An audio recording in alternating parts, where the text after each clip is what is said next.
नमस्कार. मी डॉक्टर विशाल कांबळे. आज व्हिडिओ करण्याचं कारण की चित्रपट माझ्या पाहण्यामध्ये आला आणि मला असं वाटतं की प्रबोधनाचं सर्वात चांगलं माध्यम कोणतं असेल तर तो चित्रपट, आणि त्यातही जर चित्रपट जर जुना असेल तर अतिउत्तम. आणि मी जो आज चित्रपट बघितला तो 1940 साली रिलीज झालेला संत ज्ञानेश्वर. खरं तर माझ्याकडं बघताना बाहेरचेच लोक, काय घरातले लोकसुद्धा म्हणतात की अरे काय तुम्ही हे जुने पिक्चर बघत असता किंवा जुने व्हिडिओज बघत असता, काय तुम्हाला त्यातून मिळतं? तर खरं तर मला त्यातून काय मिळतं तर त्यावेळेची परिस्थिती कशी होती, त्यावेळेची माणसं कशी होते, आणि त्यात मी पिक्चर बघतोय ज्ञानेश्वरांचं कार्य त्यांच्या दृष्टीनं कसं होतं, आज माऊलींच्याकडे बघताना कशा पद्धतीनं समाज बघत असतो, या बऱ्याच गोष्टींचं मी त्यामध्ये ॲनालिसिस करत असतो.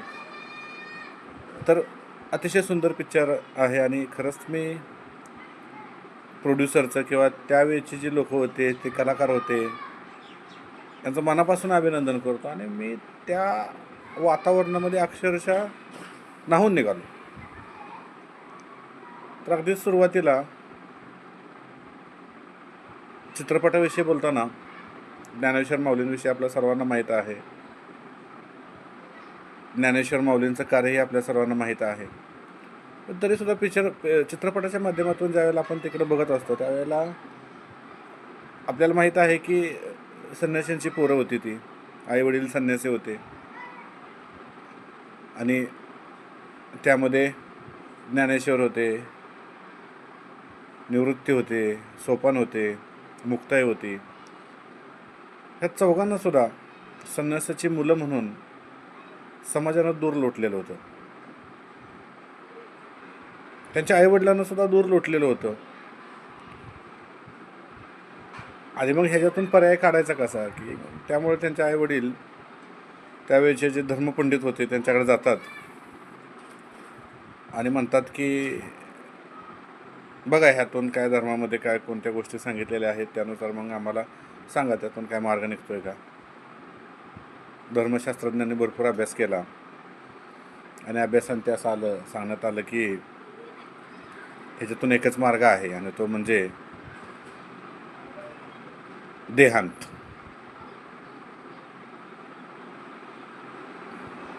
आईवडील घरी येतात, 4 लहान मुलं, आणि त्यांना सांगतात की या ठिकाणी माणूस माणसासारखं राहू शकत नाही. जर धर्मामध्ये हे जर सांगितलेलं असेल आणि आपण जर धर्माच्या विरुद्ध आचरण केलं तर धर्म भ्रष्ट होऊ शकतो. आणि ते मुलांना भागवत धर्माविषयी सांगतात की तुम्ही माणसाला माणसासारखं वागण्यासाठीचा धर्म प्रचार करण्याचं काम करा. आणि त्याच रात्रीमध्ये ते तिथून निघून जातात. दुसऱ्या दिवशी ही 4 मुलं भावंड उठतात, पूर्ण गाव आळंदीमध्ये पूर्ण आळंदी धुंडून काढतात. त्यांना ते मिळत नाहीत, कारण की आईवडिलांनी देहत्याग केलेला असतो. आता हे 4 मुलं येतात, खाणार काय पिणार काय, लहान लहान मुलं कुठं जाणार हे. आणि मग एक मनोताई नावाची एक व्यक्ती, मुलगीच होती ती सुद्धा, एका धर्मपंडिताच्या घरी तिचा जन्म झालेला होता, आणि तिला त्यांची कीव येते. पण तिचे वडील जे असतात ते मोठे धर्मपंडित असतात.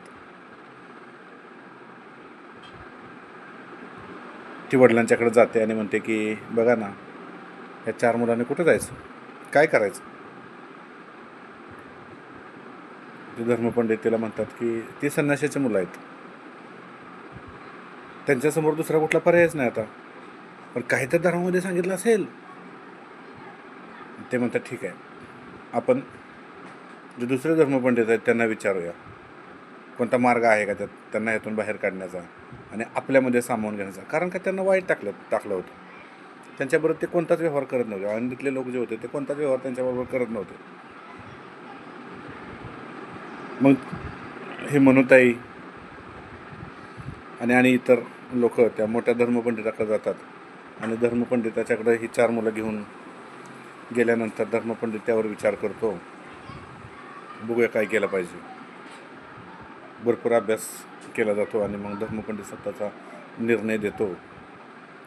धर्मपंडित आणि त्याबरोबर बाकीचे सुद्धा जे पंडित होते त्या काळातले उच्चवर्णीय भरपूर अभ्यास करतात आणि रेफरन्सेस बरेच शोधतात. मात्र त्यांना संन्यासाच्या मुलांना समाजव्यवस्थेचा भाग म्हणून घ्यायचं की नाही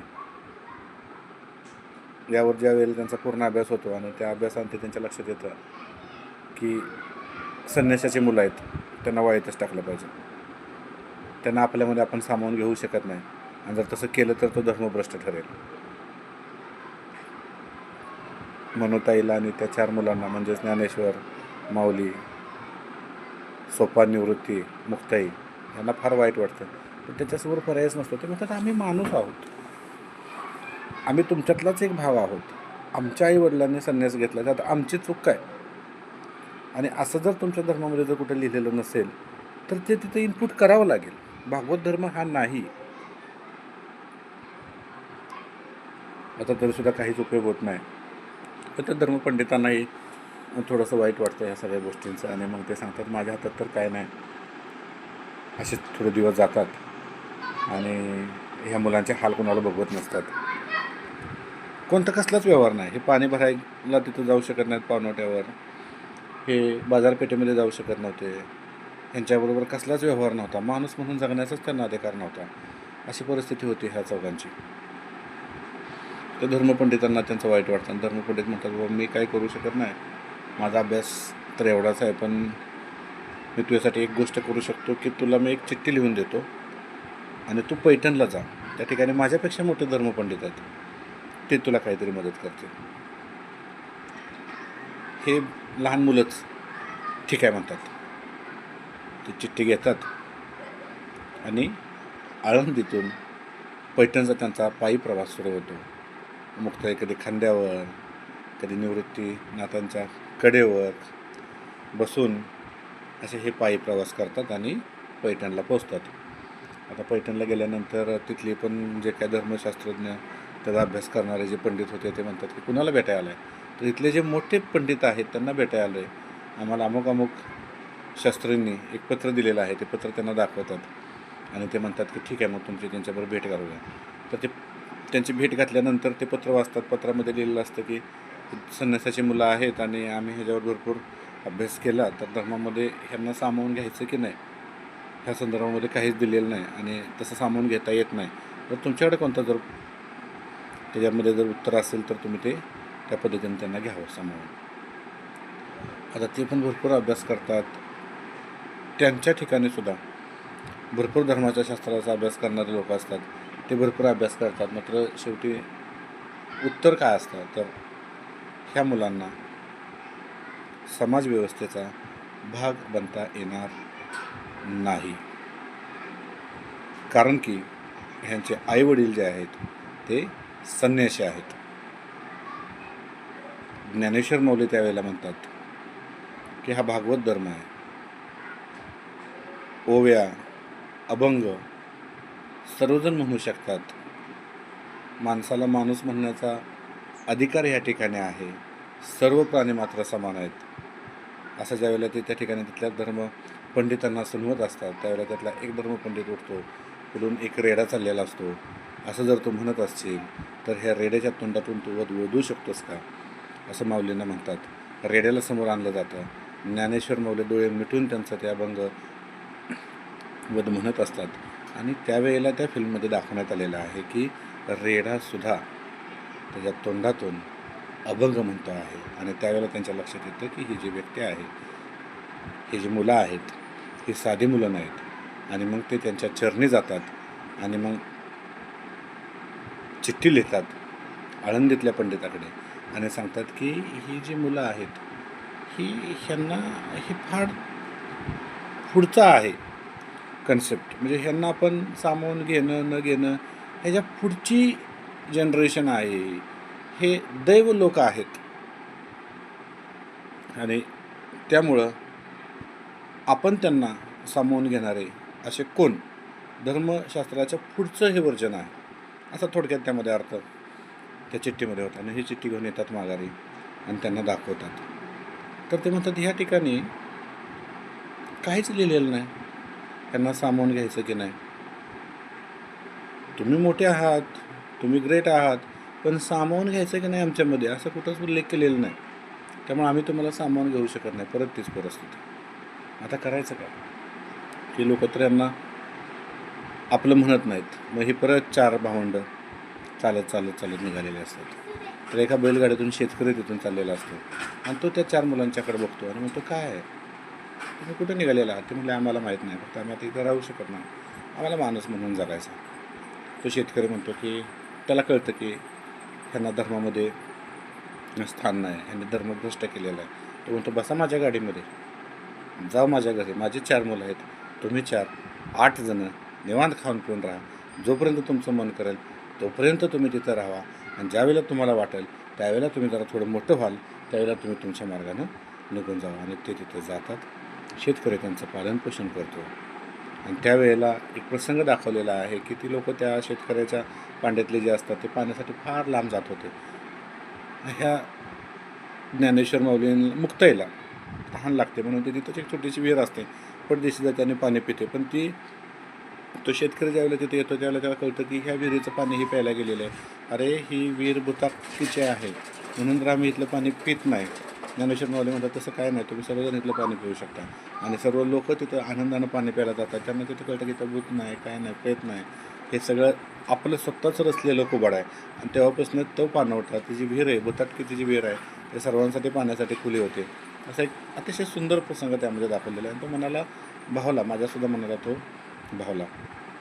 शेवटाकडे वळताना आता त्या आळंदीमधले जे काय धर्मपंडित असतात त्यांना हे 4 मुलांविषयी अतिशय त्यांच्याविषयी तिरस्कार असतो की ही मुलं शेवटी आहेतच संन्यासाची, त्यांना आपल्यामध्ये नाही घेतलं पाहिजे आणि कशी तरी करून ह्यांना आळंदीतून बाहेर काढायचं आहे असा त्यांचा विचार असतो. शेवटी आजच्या समाज व्यवस्थेमध्ये सुद्धा बघा, 4 लोक असे असतात, 4 लोक तसे असतात. तर जे त्या प्रकारचे जे लोक आहेत तर ते विचार करतात की ज्ञानेश्वर माऊलींना आणि ह्या 4 भावंडांना ह्यांच्यातून ह्या आळंदीतूनच हाकलून द्यायचं आहे. मग त्यासाठी आपल्याला काय करता येईल? कारण की तोपर्यंत ज्ञानेश्वर माऊलींचे अभंग ऐकणारे लोक, ज्ञानेश्वर माऊलींचे प्रवचन ऐकणारे लोकांची संख्या भरपूर वाढलेली होती. ज्ञानेश्वर माऊलींच्या अभंगामध्ये, त्यांच्या प्रवचनामध्ये आळंदीतली माणसं अतिशय दंग होत होते, देहभान विसरून जात होते. पण हे ह्या धर्मपंडितांना मान्य नव्हतं. आणि त्याच काळामध्ये एक मोठा धर्मशास्त्रज्ञ, धर्मपंडित त्या ठिकाणी आलेला होता. आणि मग ते त्यांच्याकडे जातात आणि सांगतात की असं असं आहे, संन्यासाची मुलं आहेत, हे अभंग करतायत, हे वेद वाचतायत, लोकांना उपदेश करतायत आणि ह्यामुळे धर्मभ्रष्ट होतं, तर तुम्हीच आता ह्याच्यातून सोल्युशन काढा. मग तो जो व्यक्ती आहे तो ठीक आहे म्हणतो की आपण ह्याच्यातून काहीतरी आपल्याला मार्ग काढावा लागेल. मात्र जर ज्ञानेश्वर माऊलींच्या पाठीमागं जर लोक असतील भरपूर, तर ज्ञानेश्वर माऊलींना भेटायला जाताना मी माझा फौजफाटा मोठा घेऊन जाईल की जेणेकरून ज्ञानेश्वर माऊली घाबरतील माझ्या फौजफाट्याला. आणि मग अतिशय भरपूर त्या काळातली आळंदी आणि पंचक्रोशीतली लोक जमा केली जातात.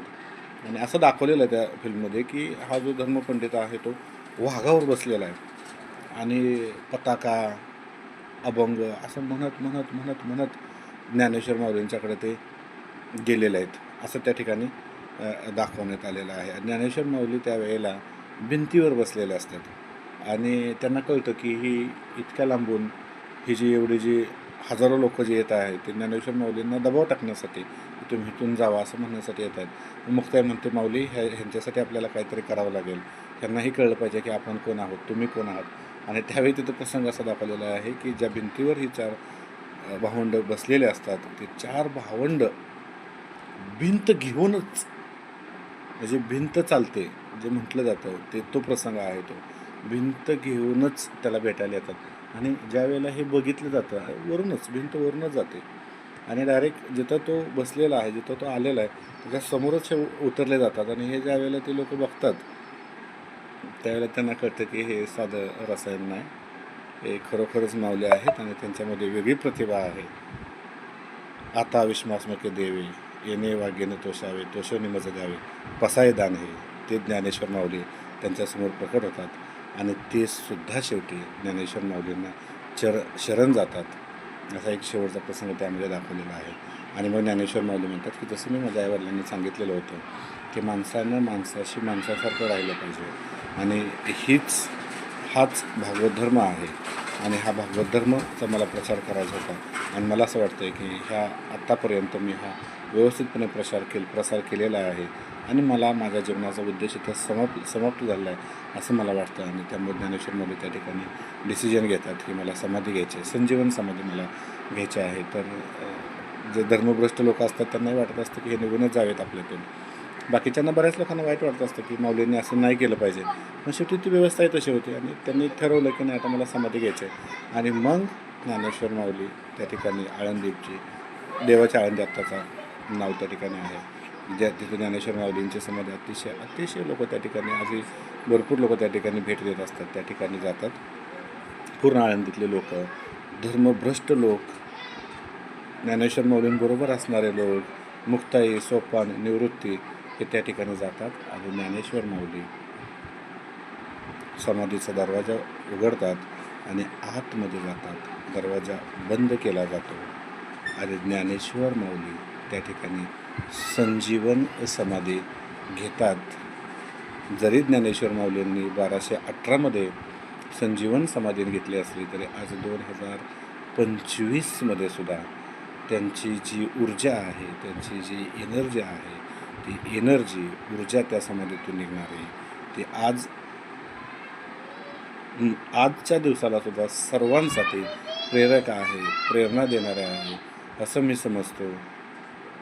आणि या ठिकाणी फिल्मबरोबर थोडासा ज्ञानेश्वर महाराजांचा इतिहास मला समजला. अगोदर माझ्या वाचनामध्ये बऱ्यापैकी होता आणि आता भविष्यामध्ये सुद्धा मी त्यावर भरपूर वाचनही करणार आहे. मात्र थोडा मला इतिहासात समजला आणि खरंच मला आजचा दिवस सत्कारी गेला असं मी समजतो. आणि या ठिकाणी हा व्हिडिओ थोडासा लांबलेला व्हिडिओ थांबवतो. जय ज्ञानेश्वर माऊली, जय महाराष्ट्र.